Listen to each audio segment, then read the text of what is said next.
Imagine waking up to a searing pain in your big toe, so intense that even the weight of a bedsheet is agony. You think it must be the steak you had for dinner. But as a rheumatologist, I see patients who have given up steak and still suffer. The real trigger is a different red meat, one many consider harmless. Gout is often misunderstood as a simple consequence of a rich lifestyle, but it is a serious and painful form of inflammatory arthritis. Its effects can be debilitating, impacting mobility, sleep, and overall quality of life. Understanding it correctly is the first step toward managing it. It's not a personal failing. It is a complex medical condition that requires a specific and informed approach to truly gain control over the painful flare-ups that can disrupt your world without warning. The central villain in the story of gout is a substance called uric acid. This is a natural byproduct created when our body breaks down compounds called purines, which are found in the cells of the foods we eat. Normally, our kidneys are very efficient at filtering this uric acid out of our blood and expelling it from our bodies through urine. But when the system is overloaded or isn't working at full capacity, problems begin to arise, setting the stage for an attack.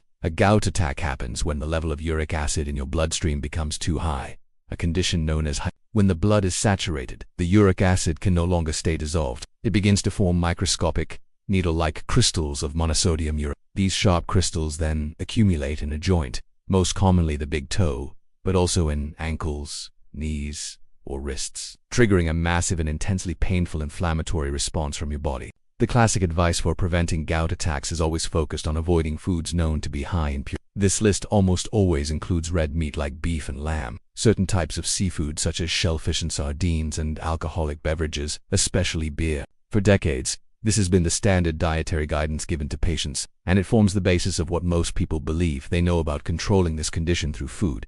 Yet, this is where the common understanding falls short. I have countless patients who meticulously follow this advice. They avoid steak dinners, skip the shrimp cocktails, and limit their alcohol intake, yet they are still ambushed by excruciating gout flares. This frustrating paradox tells us that the general advice is incomplete. If simply avoiding these well-known culprits isn't working, it means there must be a more potent, less obvious trigger that we are overlooking. The key to solving this mystery lies in understanding that the term red meat is far too broad. Not all red meat is created equal when it comes to gout risk. The concentration of purines can vary dramatically, not just between different animals, but between different parts of the same animal. The advice to simply eat less red meat is not specific enough. The true danger is not in the category of food itself, but in a very specific type within that category. As we age, particularly after reaching 60 years old, our bodies undergo significant physiological changes that alter how we process uric acid. One of the most critical changes is a natural, gradual decline in kidney function.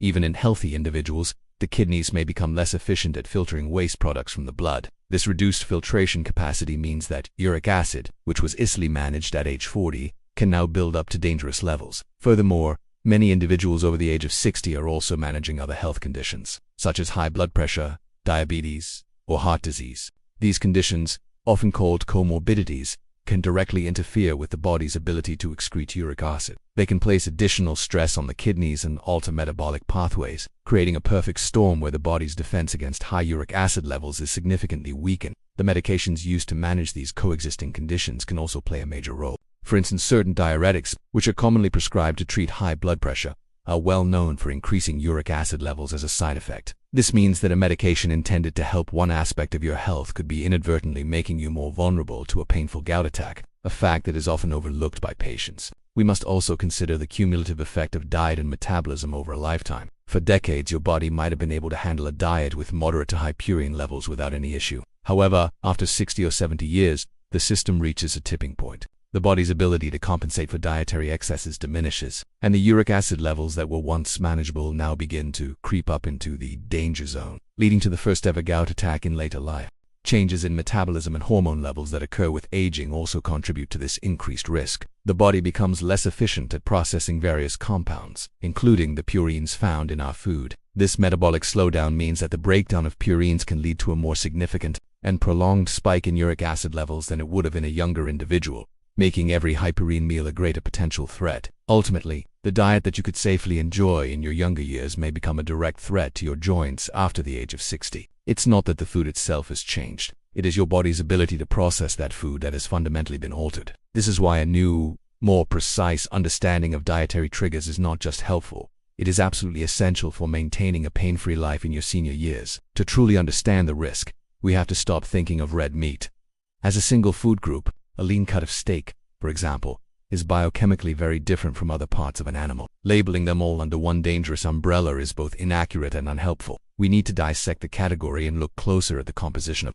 the body appears to process them differently, making them a much safer choice for those trying to manage their uric acid levels. The primary focus for anyone concerned about gout must therefore remain on animal-based sources of purine. It is the purines from meat and seafood that have the most direct and significant impact on raising uric acid levels in the blood, pushing them towards the threshold where painful crystals can begin to form in the joints. This is the area where dietary caution will have the biggest payoff. This brings us to the ultimate question that unlocks the entire puzzle. Given that the danger lies in cellular density and metabolic activity, what specific type of red meat is so packed with cells and genetic material that it represents the single most concentrated source of purines a person can possibly eat, triggering the most severe gout attacks? The answer is not the prime rib you save for a special occasion. It is not the pork chop from your weekend barbecue. The food that I, as a rheumatologist, beg my patients over 60 to stop eating is a category known as organ meats, or offal. This specifically includes liver, kidneys, sweetbreads, brain, and heart. These are, without question, the most potent dietary triggers for a painful gout attack. The reason for this is simple biology. Organs like the liver and kidneys are the metabolic powerhouses of the body. Their job involves constant high-speed cellular activity filtering toxins, producing enzymes,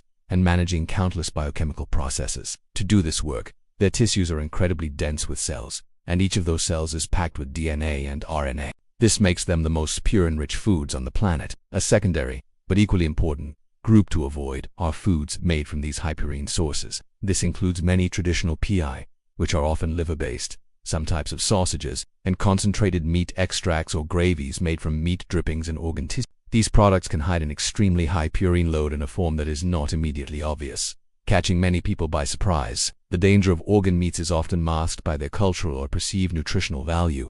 In many cuisines, dishes like liver and onions are considered traditional comfort food. They are also often praised for being rich in iron and certain vitamins. While this is true, for an individual susceptible to gout, this nutritional benefit is vastly outweighed by the extreme and immediate risk of triggering a debilitating flare-up. This is the aha moment for so many of my patients. They finally understand why their gout flares seem to come out of nowhere, even when they were avoiding steak. The culprit was not the food they thought was a luxury, but the one they considered a humble, traditional meal. That single serving of liver or kidney was enough to overload their system in a way that several servings of muscle meat never could. When you consume a portion of organ meat, you are unleashing a sudden and massive flood of purines into your system. It is not a gentle rise in purine levels, it is an overwhelming Your body is instantly tasked with processing a quantity of purines that is orders of magnitude higher than what it would encounter from a similar-sized portion of steak or chicken, creating an acute metabolic crisis. For a person over the age of 60, whose kidneys may already be functioning at a reduced capacity,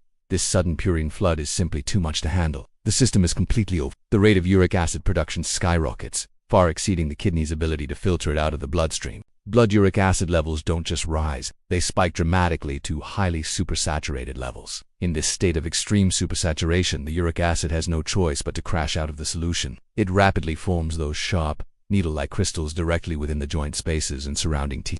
This process can happen incredibly quickly after a hyperine meal, which is why a gout attack can seem to appear so suddenly, often waking a person from their sleep hours after the offending meal. The body's immune system immediately recognizes these newly formed crystals as a dangerous foreign invader. It launches a massive and aggressive inflammatory white blood cells rush to the area, releasing a cascade of inflammatory chemicals called SUT. It is this powerful immune response, not the crystals themselves, that causes the signature swelling, redness, heat, and excruciating pain of a gout attack. The reason the pain of a gout attack is so notoriously severe is that you are experiencing a literal battle being waged inside your own joint. Your immune system is relentlessly attacking the urate crystals, causing intense inflammation and collateral damage to the delicate tissues of the joint lining.